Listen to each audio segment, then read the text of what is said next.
Hello everybody. Just what the heck is a CPA?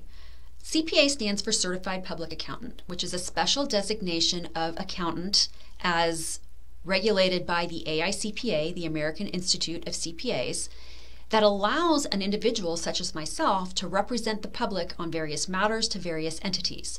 For example, I often represent my clients to the IRS for tax issues. However, before I tell you what a CPA actually is, I'd like to tell you about what it takes to become a CPA. And it all starts with a bachelor's degree in either business administration, finance, or accounting. Mine is in accounting, and I also happen to have a master's degree as well, although that is not a requirement of becoming a CPA. However, once you have a degree, you don't just get to jump into becoming a CPA. You actually have to have experience. And the AICPA defines that as no less than 2,080 hours of experience in the industry under other CPAs.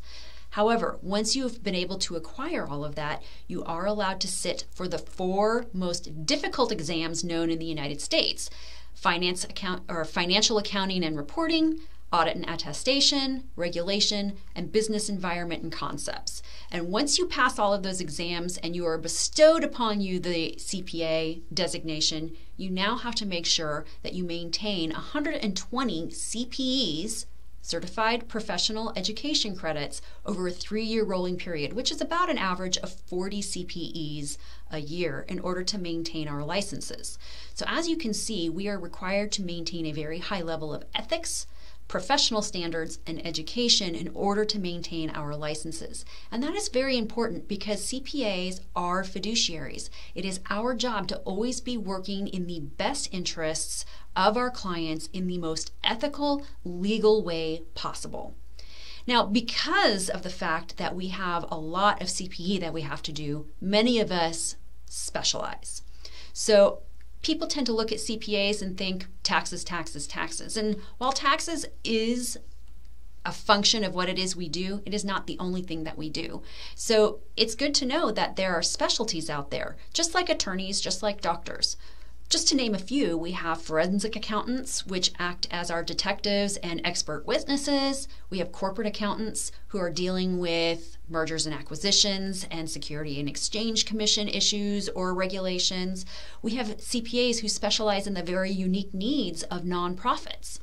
For me, I specialize in small business accounting and its very unique needs. But ultimately, in the end, we're all working to compile financial information, interpret it for our clients or employers, as well as make sure we are troubleshooting and continuing to improve the process as we move along. So that, in a nutshell, is what a CPA is. It's so much bigger than that. However, I think what the takeaways here need to be is the fact that we are fiduciaries, so it's our job to work in your best interest. And I want to make sure that that gets repeated because I know a lot of times people come into my office thinking that I represent the IRS. That is absolutely not true. CPAs represent the public, so if you ever feel like that's not happening, you should probably question that. But in the meantime, make sure you're working with somebody who seems to understand what it is that they're doing, and we can certainly acquire the information that we need. But you know what? I like working with people with passion, and I think that those of us who have passion in our industry are the ones who are doing the best at it. So always look for that person who's willing to work with you and get in the weeds and help you out.